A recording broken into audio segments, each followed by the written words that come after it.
আপনারা দেখছেন দিগন্ত খবর। শুরুতেই থাকছে আজকের গুরুত্বপূর্ণ 40টি প্রধান সংবাদ। আমি মমতার মতো উদার নই, 4 জুনের পর বড় অ্যাকশনের হুঁশিয়ারি অভিষেকের, কাঁপছে বিরোধীরা। মঞ্চে যেভাবে হাঁটছেন মনে হচ্ছে মমতার শরীরে সমস্যা হয়েছে, তীব্র কটাক্ষ হিমন্ত বিশ্ব শর্মার। গুগল সার্চে মোদি শাহকে ছাপিয়ে গেলেন মমতা, উৎসাহে ইঙ্গিত দিদিকে চাই। লজ্জার পরাজয়, ডিলিমিটেশনের সঙ্গে জুড়ে মহিলা সংরক্ষণ বিল পাশের বিজেপির চেষ্টা খারিজ সংসদে। আসন বাড়িয়ে মহিলা সংরক্ষণে সায় দিল না লোকসভা, মোদির সংবিধান সংশোধনী বিল ব্যর্থ 2/3 সমর্থন পেতে। বালাকোটের জাদুকরের কীর্তিকলাপ এবার ধরা পড়ে গেছে, রাহুল গান্ধীর মন্তব্যে ক্ষেপে লাল বিজেপি। এককাঠা বিরোধীরা, মহিলা সংরক্ষণের সংবিধান সংশোধনী বিল ব্যর্থ লোকসভায়। লোকসভায় বিল আটকে যেতেই অভিষেককে ফোন রাহুলের, ধন্যবাদ জানালেন বিরোধী দলনেতা। মমতা বন্দ্যোপাধ্যায় উদার, আমি এত উদার নই, তারিখ দিয়ে অত্যাচারের হিসাব নেওয়ার হুঁশিয়ারি অভিষেকের। পরাজয় নিশ্চিত জেনেই প্রতিহিংসা, রাজ্যে এজেন্সি তাণ্ডব নিয়ে বিজেপিকে তোপ কুণালের। সংবিধান সংশোধন বিল আটকে দেওয়া বিরোধীদের জয়, লোকসভায় ভোটাভুটির পর বললেন প্রিয়াঙ্কা। ভোটের আগেই বড় ধাক্কা, তৃণমূল ছেড়ে বিজেপিতে মুর্শিদাবাদের এই নেতা। আমি বাদে পছন্দের প্রার্থীকে ভোট দিন, আচমকাই আবেদন হুমায়ুনের দলের প্রার্থীর, ছাড়লেন দলও। অনুপ্রবেশকারীদের সঙ্গে ইলু ইলু সম্পর্ক, মুরগির মাংস খাওয়ার প্রতিযোগিতার আহ্বান জানিয়ে বঙ্গের মমতাকে তুলোধনা করলেন অসমের হেমন্ত। জগন্নাথধাম বিতর্ক অতীত, মমতাই ফের মুখ্যমন্ত্রী, সেবায়েতের নতুন পূর্বাভাসে তোলপাড়। প্রিয়াঙ্কার শ্লেষে হাসিতে ফেটে পড়লেন শাহ, লজ্জায় লাল চাণক্য। বাংলাকে কি বাঁচাতে পারবে না এই প্রজন্ম? সাংবাদিক সাজিয়ে বুথে দলীয় কর্মী ঢোকানোর ছক, তৃণমূলের বিরুদ্ধে গভীর ষড়যন্ত্রের অভিযোগ শুভেন্দুর, তোলপাড় বাংলা। দেশ টুকরো করার চক্রান্ত, ডিলিমিটেশন ইস্যুতে মোদী সরকারকে তুলোধনা মমতার, সমর্থন দিলেন রাহুলও। টানা তৃতীয়বার রাজ্যসভার ডেপুটি চেয়ারম্যান হরিবংশ, অভিনন্দনে ভাসলেন মোদী খার্গে। মোদী শাহের মহাহের, লোকসভায় 28 ভোটের জন্য আটকে গেল মহিলা বিল, বিরোধী ঐক্যের বিরাট জয়। মমতার মনোনয়নে স্বাক্ষরকারী প্রার্থীর বাড়িতে আয়কর হানা, তোলপাড় রাজ্য রাজনীতি। বিরোধী ঐক্যে কুপকাত কেন্দ্র, জয়ের ক্রেডিট দিতেই অভিষেককে ফোন রাহুল গান্ধীর, বাড়ছে নতুন রসায়ন। ভোটের আগে বিজেপির বিপর্যয়, 3 বিলই পাশ করাতে পারল না সরকার, সংসদে থমকালো মোদির অশ্বমেধের ঘোড়া। এবার কালীঘাটে আয়কর হানা, তৃণমূল নেতার বাড়ি ঘিরে ফেলল কেন্দ্রীয় বাহিনী।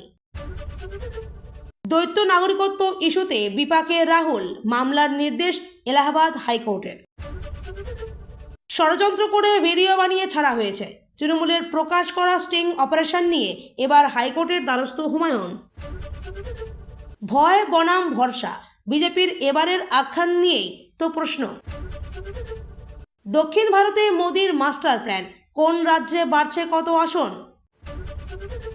পা ধরে ক্ষমা চাওয়াবো, সবংয়ে মহিলা শিশুকে হেনস্থায় বিজেপিকে কড়া আক্রমণ অভিষেকের। ট্রাইব্যুনালে ছাড়পত্র নিয়ে বাতিল ভোটারদের উদ্দেশ্যে কি বললেন রাজ্যের মুখ্য নির্বাচনী আধিকারিক? কাউকে রেয়াত করা হবে না, টাটা গোষ্ঠীর আইটি সংস্থায় ধর্মান্তর কাণ্ডে হুঙ্কার দেবেন্দ্র ফডনবিসের। পরিকল্পিতভাবে বদনাম, স্টিং ভিডিও কাণ্ডে হাইকোর্টের দ্বারস্থ হুমায়ুন কবির। অমিত শাহের 1 ঘন্টার চ্যালেঞ্জ, 50% আসন বৃদ্ধির মোক্ষম চালে কুপকাত বিরোধীরা, তোলপাড় সংসদ। প্রিসাইডিং অফিসার পদে অধ্যাপকদের নিয়োগ নয়, নির্বাচন কমিশনকে বড় ধাক্কা দিল হাইকোর্ট। গণনা কেন্দ্রের সংখ্যা কমিয়ে দিল কমিশন, 294টি আসনের ভোট গণনা হবে 87টি কেন্দ্রে, কোন জেলায় কোথায় কোথায় গণনা? আইপ্যাকের বিরুদ্ধে ভুয়ো প্রেস কার্ড তৈরির অভিযোগ, সাংবাদিক সাজিয়ে বুথে লোক ঢোকানোর দাবি শুভেন্দুর। সুপ্রিম কোর্টের নির্দেশে লণ্ডভণ্ড সব সমীকরণ, ভোট শুরুর আগেই বিরাট বার্তা দিলেন সিইও মনোজ। 12 বছরে প্রথম বড় ধাক্কা, মোদী সরকারের সংবিধান সংশোধনী বিল পরাজিত, শহীদ হওয়ার কৌশল কেন্দ্রের। ভিডিওর পর এলো চিঠি, এবার বড় ধাক্কা দিলেন দলেরই প্রার্থী, ভোটের মুখে হুমায়ুনের মাথায় হাত। এতক্ষণ শুনছিলেন সংবাদ শিরোনাম, এখন আসছি বিস্তারিত খবরে। নির্বাচনী প্রচারের মঞ্চ থেকে অভিষেক বন্দ্যোপাধ্যায়কে আজ সম্পূর্ণ ভিন্ন মেজাজে দেখা গেল। তিনি বলেন, মমতা বন্দ্যোপাধ্যায় অত্যন্ত উদার মনের মানুষ, তিনি অনেক কিছু ক্ষমা করে দেন, কিন্তু আমি অতটা উদার নই। 4ই জুনের পর আমি বুঝিয়ে দেব তার এই বোঝানোর হুঁশিয়ারি আসলে কাদের প্রতি, তা নিয়ে ইতিমধ্যেই রাজ্য রাজনীতিতে শুরু হয়েছে চুলচেরা বিশ্লেষণ। নিশানায় কি বিরোধী নাকি দলের বিপজ্জনক অংশ? রাজনৈতিক মহলের মতে অভিষেকের এই তর্জন গর্জনের নেপথ্যে দুটি সম্ভাবনা রয়েছে। কেন্দ্রীয় এজেন্সি ও বিজেপি, যেভাবে ভোটের আগে তৃণমূলের একের পর এক নেতাকে কেন্দ্রীয় এজেন্সি দিয়ে ধরপাকড় করা হয়েছে, তার বদলা নেওয়ার প্রচ্ছন্ন ইঙ্গিত হতে পারে এটি। ভিতরের শত্রু, দলের মধ্যে যারা থেকে অন্তর্ঘাত করছে বা দলের ক্ষতি করছে, 4ই জুনের পর তাদের বিরুদ্ধে কড়া শৃঙ্খলা ভঙ্গের ব্যবস্থা নেওয়া হতে পারে, এমনটাই মনে করছেন বিশ্লেষকদের একাংশ। তৃণমূলের অন্দরে শোরগোল, অভিষেকের এই মন্তব্যকে তার নিউ তৃণমূল বা নতুন প্রজন্মের রাজনীতির অংশ হিসেবেই দেখা হচ্ছে, যেখানে ক্ষমা নয় বরং সরাসরি সংঘাতের পথে হেঁটে নিজের শক্তি জাহির করতে চান তিনি। মমতা বন্দ্যোপাধ্যায়ের অভিভাবক সুলভ ইমেজের বাইরে গিয়ে অভিষেক নিজের এক কঠোর প্রশাসক ইমেজ তৈরি করতে চাইছে বলেই মনে করা হচ্ছে। এখন দেখার, 4ই জুনের ফল প্রকাশের পর অভিষেকের এই হুঁশিয়ারি বাস্তবে কার ওপর আছড়ে পড়ে। বাংলা তথা ভারতের রাজনীতিতে কি বড় কোনো রদবদলের ইঙ্গিত দিয়ে রাখলেন তৃণমূলের সেকেন্ড ইন কমান্ড? বঙ্গে বিজেপির ভোট প্রচারে এসে একেবারে আক্রমণাত্মক মেজাজে অসমের মুখ্যমন্ত্রী হিমন্ত বিশ্ব শর্মা। অনুপ্রবেশ থেকে রাজ্যের জনবিন্যাস ইস্যুতে মমতা সরকারের ব্যর্থতা, দুর্নীতিতে কথা তুলে ধরলেন হিমন্ত। বাংলায় বিজেপির সরকার আসা এখন শুধু সময়ের অপেক্ষা বলেও দাবি করছেন অসমের মুখ্যমন্ত্রী। গুগল সার্চের পরিসংখ্যান বলছে 100 জনের মধ্যে 31 জনই রাজ্যের মুখ্যমন্ত্রীকে নিয়ে বেশি কৌতূহলী। তারা সার্চ ইঞ্জিনে মমতা বন্দ্যোপাধ্যায় সম্পর্কে তথ্য খুঁজেছেন। এর চেয়ে অনেক পিছিয়ে নরেন্দ্র মোদী। দেশের প্রধানমন্ত্রীকে নিয়ে উৎসাহী 100 জনের মধ্যে মাত্র 17 জন। আবার স্বরাষ্ট্রমন্ত্রী অমিত শাহ সম্পর্কে তথ্য তালাশ করেছেন আরও কম মানুষ, 100-র মধ্যে মাত্র 7 জন। তবে সবচেয়ে কম কৌতূহল রাজ্যের বিরোধী দলনেতাকে নিয়ে। গুগলের তথ্য বলছে, শুভেন্দু অধিকারীকে নিয়ে সার্চ করেছেন 100 জনের মধ্যে মাত্র 3 জন। সম্প্রতি গুগল সার্চের পরিসংখ্যান বলছে 100 জনের মধ্যে 31 জনই রাজ্যের মুখ্যমন্ত্রীকে নিয়ে বেশি কৌতূহলী। তারা সার্চ ইঞ্জিনে মমতা বন্দ্যোপাধ্যায় সম্পর্কে তথ্য খুঁজেছেন। আসলে মমতা বন্দ্যোপাধ্যায়ের মতো সংগ্রামী নেত্রীর জাতীয় স্তরে জনপ্রিয়তা প্রশ্নাতীত। ক্ষমতাসীন বিজেপি হোক কিংবা বিভিন্ন আঞ্চলিক দলের নেতানেত্রীদের সঙ্গে তার সম্পর্ক এখনও মজবুত। বিরোধিতা যেটুকু, তার পুরোটাই রাজনৈতিক ময়দানে। এর বাইরে মমতার মতো আন্তরিক মানুষ আর হয় না। ছোটদের কাছে তিনি মমতা দিদি, বড়দের কাছে মমতাজি। আর বাংলার ঘরে ঘরে তিনি জননেত্রী। প্রান্তিক স্তর থেকে মহানগর, দিদি ভরসা আমজনতার। তার প্রতি কৌতূহল অসীম। একই কথা বলছে গুগলের পরিসংখ্যান। পাশাপাশি প্রধানমন্ত্রী মোদী জনপ্রিয় হলেও গুগল সার্চে তাকে নিয়ে তেমন খোঁজাখুঁজি নেই। আর অমিত শাহ, শুভেন্দু অধিকারীকে নিয়ে জনগণের উৎসাহ আরও তলানিতে। লোকসভার সংখ্যাগরিষ্ঠ সদস্য বিলকে সমর্থন করেছেন, কিন্তু সংবিধান সংশোধন সংক্রান্ত বিল পাশের জন্য 2/3 সংখ্যাগরিষ্ঠতা প্রয়োজন। তা পেতে ব্যর্থ হয়েছে মোদী সরকার। 2 দিনের বিতর্ক পর্ব শেষে শুক্রবার বিকেলে বিল নিয়ে ভোটাভুটি হয়। বিলের পক্ষে পড়ে 298টি ভোট, বিপক্ষে 230টি। মোট 528 জন সাংসদ ভোটাভুটিতে যোগ দেন। সংবিধান সংশোধন সংক্রান্ত বিল পাশের জন্য 2/3 সংখ্যাগরিষ্ঠতা প্রয়োজন। তা পেতে ব্যর্থ হয়েছে মোদী সরকার। বিরোধীদের মুড আজ করে ভোটাভুটির আগে সরকার পক্ষের শেষ বক্তা অমিত শাহ সরাসরি বিরোধীদের মহিলা বিরোধী বলে দাগিয়ে দেওয়ার চেষ্টা করেন। সেই সঙ্গে জনসংখ্যা বৃদ্ধির যুক্তি দিয়ে সাংসদ সংখ্যা বাড়ানোর জন্য জোরদার সওয়াল করেন। শাহ বলেন, এমন লোকসভা আসন আছে যেখানে ভোটারের সংখ্যা 48 লক্ষ। কিভাবে সেখানকার সাংসদ ভোটদাতাদের প্রত্যাশা পূরণ করবেন? বিরোধীদের উদ্দেশ্যে আবেদন জানিয়ে তিনি বলেন, আমাদের ওপর ভরসা রাখুন, বিল পাশ করতে দিন। কিন্তু শাহের আবেদন সত্ত্বেও সরকার পক্ষের রাজনৈতিক কৌশল আঁচ করে অবস্থানে অনড় থাকেন বিজেপি বিরোধী জোট ইন্ডিয়ার সাংসদরা। ধৈর্যচ্যুত শাহ এক সময় বিরোধী দলনেতা রাহুল গান্ধীকে আক্রমণ করতে গিয়ে কংগ্রেসের বেঞ্চের দিকে তাকিয়ে বলেন, রাহুল গান্ধীর উচিত সংসদে কিভাবে কথা বলতে হয় তা তার বোন প্রিয়াঙ্কার থেকে শেখা। বৃহস্পতিবার থেকে শুরু হওয়া সংসদের 3 দিনের বিশেষ অধিবেশনে 3টি বিল পাশ করাতে সক্রিয় ছিল কেন্দ্র। কেন্দ্রীয় আইনমন্ত্রী অর্জুন রাম মেঘওয়ালের পেশ করা 3টি বিলের প্রথমটি লোকসভা এবং বিভিন্ন রাজ্যের বিধানসভায় মহিলাদের জন্য 1/3 আসন সংরক্ষণের উদ্দেশ্যে 131তম সংবিধান সংশোধনী বিল নারী শক্তি বন্দন অধিনিয়ম। লোকসভার সাংসদ সংখ্যা বাড়িয়ে 850 করার বিষয়টি এরই অন্তর্গত। দ্বিতীয়টি লোকসভার আসন পুনর্বিন্যাস সংক্রান্ত বিল। তৃতীয়টি কেন্দ্রশাসিত অঞ্চল আইন সংশোধনী বিল, অঞ্চলে আসন বৃদ্ধির উদ্দেশ্যে। বিরোধীদের অভিযোগ ছিল, মহিলাদের জন্য আসন সংরক্ষণ সংক্রান্ত সংশোধনী বিলকে শিখণ্ডী করে আসলে লোকসভার আসন বাড়াতে সক্রিয় হয়েছে বিজেপি। সংসদে ভাষণ দিতে গিয়ে রাহুল গান্ধী কেন্দ্রের পদক্ষেপকে প্যানিক রিয়াকশন বলে আক্রমণ করেন। তার দাবি, সরকার আগেই জানতো যে এই বিল লোকসভায় পাশ করা হবে না। তিনি বলেন, ওরা খুব ভালো করেই জানতো এই বিল পাশ করা সম্ভব নয়। বিরোধী দলের প্রত্যেক সাংসদই এটার বিরোধিতা করেন। এটাও জানেন কেন্দ্র। গোটাটাই আসলে আতঙ্কের প্রতিক্রিয়া। রাহুল গান্ধী আরও অভিযোগ করেন, এই পদক্ষেপের পেছনে মূলত 2টি উদ্দেশ্য রয়েছে। প্রথমত, দেশের ইলেকটোরাল মানচিত্রকে বদলে ফেলা এবং দ্বিতীয়ত, প্রধানমন্ত্রীকে মহিলাপন্থী হিসেবে তুলে ধরা। প্রধানমন্ত্রীর নাম না করে তাকে কটাক্ষ করে রাহুল বলেন, সত্যিটা হলো জাদুকর ধরা পড়ে গেছেন। বালাকোট, নোটবন্দি আর অপারেশন সিঁদুরের জাদুকরের কীর্তি শেষ পর্যন্ত প্রকাশ্যে এসেছে। রাহুলের এই মন্তব্যের পরই লোকসভায় তীব্র প্রতিবাদ জানান বিজেপি সাংসদরা। কেন্দ্রীয় মন্ত্রী কিরেন রিজিজু অভিযোগ করেন, প্রধানমন্ত্রী নরেন্দ্র মোদীর উদ্দেশ্যে রাহুল গান্ধী অশালীন ভাষা ব্যবহার করেছেন। বালাকোট হামলা ও অপারেশন সিঁদুরের প্রসঙ্গ টেনে দেশের সশস্ত্র বাহিনীকেও অপমান করেছেন। প্রতিরক্ষা মন্ত্রী রাজনাথ সিং স্পিকার ওম বিড়লাকে রাহুলের মন্তব্য রেকর্ড থেকে বাদ দেওয়ার আবেদন জানান। তিনি বলেন, প্রধানমন্ত্রীর উদ্দেশ্যে এই ধরনের ভাষা অত্যন্ত আপত্তিকর এবং নিন্দনীয়।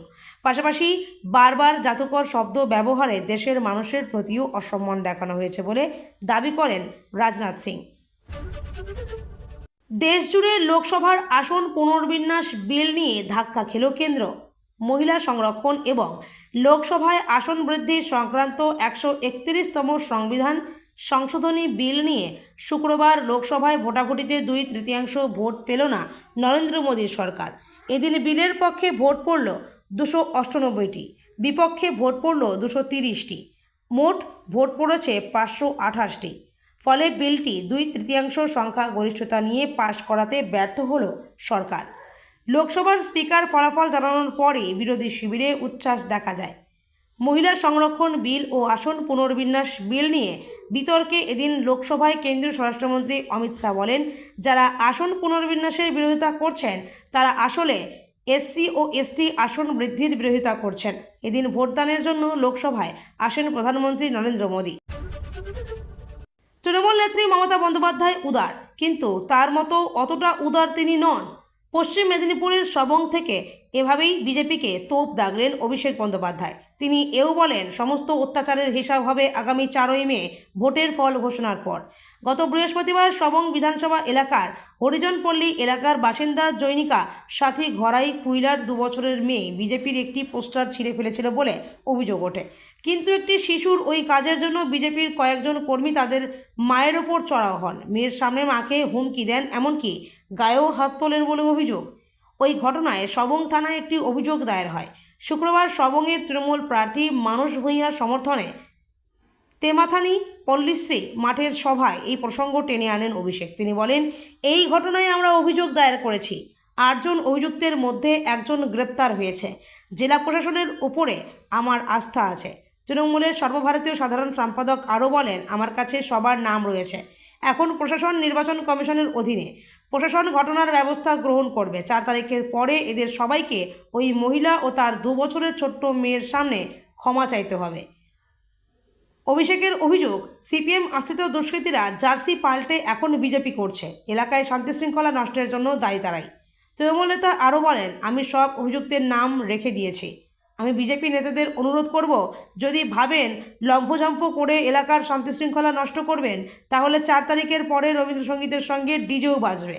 তিনি এও বলেন, মমতা বন্দ্যোপাধ্যায় উদার, অভিষেক বন্দ্যোপাধ্যায় উদার নয়। আমি অত উদার নই। যারা আমাদের উপর অত্যাচার করছে, বাংলার ক্ষমতা কি 4 তারিখের পর আমরা তাদের বোঝাবো। এদিন সাংবাদিকদের মুখোমুখি হয়ে কুণাল বলেন, বিজেপি বুঝে গিয়েছে যে তারা হারছে। বিভিন্ন অভ্যন্তরীণ সমীক্ষা থেকে শুরু করে গোয়েন্দা রিপোর্ট সব সূত্রই গেরুয়া শিবিরের নিশ্চিত হারের ইঙ্গিত দিচ্ছে। সেই কারণেই হতাশাগ্রস্ত হয়ে তারা দেউলিয়াপনার পরিচয় দিচ্ছে। কুণালের প্রশ্ন, ভোটের আবহে প্রার্থী বা সংগঠকদের প্রচারে বাধা দিয়ে এভাবে ইডি বা এনআইএর তল্লাশি নিয়ে কি সুস্থ রাজনৈতিক দল করতে পারে? তার অভিযোগ, একদিকে যখন ভোটারদের নাম কাটার ষড়যন্ত্র চলছে, তখন অন্যদিকে প্রার্থীদের আইনি ঝামেলায় ব্যস্ত রেখে তাদের প্রচার থেকে সরিয়ে দেওয়ার চেষ্টা করছে বিজেপি। মুখ্যমন্ত্রী মমতা বন্দ্যোপাধ্যায়ের দীর্ঘ লড়াইয়ের ফলে কয়েক লক্ষ মানুষ ভোটাধিকার ঘিরে পাওয়ার সুপ্রিম কোর্টের রায়কে এদিন বাংলার জয় বলে অভিহিত করেছেন কুণাল। তার দাবি, এই রায়ে আরও ক্ষিপ্ত হয়েই বিজেপি এখন লেঠেল বাহিনী পাঠাচ্ছে গ্রাম বাংলার ঘরে ঘরে। তবে কেন্দ্রীয় এজেন্সির এই সক্রিয়তাকে তৃণমূল যে বিশেষ গুরুত্ব দিচ্ছে না, তাও স্পষ্ট করে দিয়েছেন তিনি। কুণালের পাল্টা হুঁশিয়ারি, বিজেপি যত বেশি এই ধরনের কাজ করবে, তৃণমূলের জয়ের ব্যবধান এবং ভোটের শতাংশ তত বাড়বে। এদিন শুধুমাত্র কেন্দ্রীয় এজেন্সি নয়, সরাসরি বিজেপি কর্মীদের বিরুদ্ধে সরব হন তৃণমূল মুখপাত্র। সবংয়ের একটি ঘটনার প্রসঙ্গ টেনে তিনি অভিযোগ করেন, সেখানে সাথী গড়াই কুইলা নামে এক মহিলা ও তার 2 বছরের শিশুকন্যাকে শারীরিক ও মানসিক হেনস্থা করেছে স্থানীয় বিজেপি কর্মীরা। এই ঘটনার ভিডিও প্রদর্শন করে কুণাল জানান, স্ত্রীকে বাঁচাতে গিয়ে গুরুতর জখম হয়েছেন শান্তনু কুইলা নামে এক ব্যক্তি। এই ঘটনায় জড়িত বেশ কয়েকজন সক্রিয় বিজেপি কর্মীর নাম উল্লেখ করে তাদের অবিলম্বে গ্রেপ্তারের দাবি জানিয়েছেন তিনি। এদিন লোকসভায় মোট 528 জন সাংসদ ভোটদান করেছেন। সেই হিসেবে 2/3 সংখ্যাগরিষ্ঠতা পেতে বিলের পক্ষে 352টি ভোট পড়ার প্রয়োজন ছিল। ঘটনাকে বিরোধীদের বড় জয় বলে অভিহিত করছেন প্রিয়াঙ্কা গান্ধী। মহিলা সংরক্ষণ বিল নিয়ে এর আগেই কেন্দ্রকে আক্রমণ হানেন কংগ্রেস সাংসদ প্রিয়াঙ্কা গান্ধী। তার কথায়, মহিলা সংরক্ষণের মোড়কে বিজেপির রাজনৈতিক উদ্দেশ্য চরিতার্থ করতে চাইছে। এই বিলগুলো আনার মাধ্যমে কেন্দ্র অন্যান্য অনগ্রসর শ্রেণীর অধিকার কেড়ে নিতে চায়। এর আগে নারী সংরক্ষণ বিল নিয়ে প্রধানমন্ত্রী নরেন্দ্র মোদীর দেওয়া ভাষণের কড়া জবাব দিতে গিয়ে প্রিয়াঙ্কা বলেন, বাস্তবে এই আইনটির সঙ্গে নারীদের কোনো সম্পর্ক নেই। বিরোধী দলীয় নেতা রাহুল গান্ধী বলেন, এই বিলটি নারী সংরক্ষণ সংক্রান্ত নয়, বরং এটি ভারতের রাজনৈতিক কাঠামো পরিবর্তনের একটি প্রচেষ্টা। তার কথায়, আমরা সংবিধানের ওপর এই আক্রমণকে পরাজিত করেছি। আমরা স্পষ্টভাবে বলেছি যে এটি কোনো নারী সংরক্ষণ বিল নয়, বরং এটি ভারতের রাজনৈতিক কাঠামো পরিবর্তনের একটি উপায়। এর পাশাপাশি এক্সে দেওয়া একটি পোস্টে রাহুল গান্ধী লিখেছেন, সংশোধনী বিলটি বাতিল হয়ে গিয়েছে। সংবিধান ভাঙার জন্য তারা নারীর নামে একটি অসাংবিধানিক কৌশল ব্যবহার করেছিল। ভারত তা দেখেছে, ভারতই তা থামিয়ে দিয়েছে। সংবিধানের জয় হোক। বিধানসভা নির্বাচনের মাত্র 6 দিন আগে মুর্শিদাবাদে বড়সড় ধাক্কা খেল তৃণমূল কংগ্রেস। শুক্রবার সুতি 1 ব্লক তৃণমূলের সহসভাপতি প্রহ্লাদ ঘোষের নেতৃত্বে স্থানীয় একদল নেতা ও কর্মী শাসক দল ছেড়ে আনুষ্ঠানিকভাবে বিজেপিতে যোগ দিয়েছেন। জঙ্গিপুর সাংগঠনিক জেলা বিজেপির কার্যালয়ে প্রহ্লাদ ঘোষের পাশাপাশি অখিল ঘোষ, পরিমল ঘোষ ও অরিজিৎ পাণ্ডের মতো স্থানীয় নেতারা দলীয় পতাকা হাতে তুলে নেন। আগামী 23শে এপ্রিল মুর্শিদাবাদের 22টি কেন্দ্রে ভোট গ্রহণ অনুষ্ঠিত হওয়ার ঠিক আগে এই দলবদলকে কেন্দ্র করে রাজনৈতিক মহলে তীব্র চর্চা শুরু হয়েছে। রাজনৈতিক বিশ্লেষকদের মতে, এই যোগদানের ফলে সুতি ও জঙ্গিপুর বিধানসভা কেন্দ্রে বিজেপির সাংগঠনিক শক্তি বৃদ্ধি পেতে পারে। বিজেপি নেতৃত্বের দাবি, এসব নেতা মূলত পুরনো বিজেপি কর্মী যারা বিভিন্ন কারণে তৃণমূলে গিয়েছিলেন। তবে এই দাবি প্রত্যাখ্যান করে সুতি 1 ব্লকের তৃণমূল নেতা সুমিত সরকার জানিয়েছেন, প্রহ্লাদ ঘোষের নিজস্ব কোনো জনভিত্তি নেই। এবং এই দলবদলের ফলে নির্বাচনী ফলাফলে কোনো প্রভাব পড়বে না। তৃণমূল পাল্টা দাবি করেছে, বিজেপির বেশ কিছু নেতাই বর্তমানে তৃণমূলে যোগ দেওয়ার অপেক্ষায় রয়েছেন।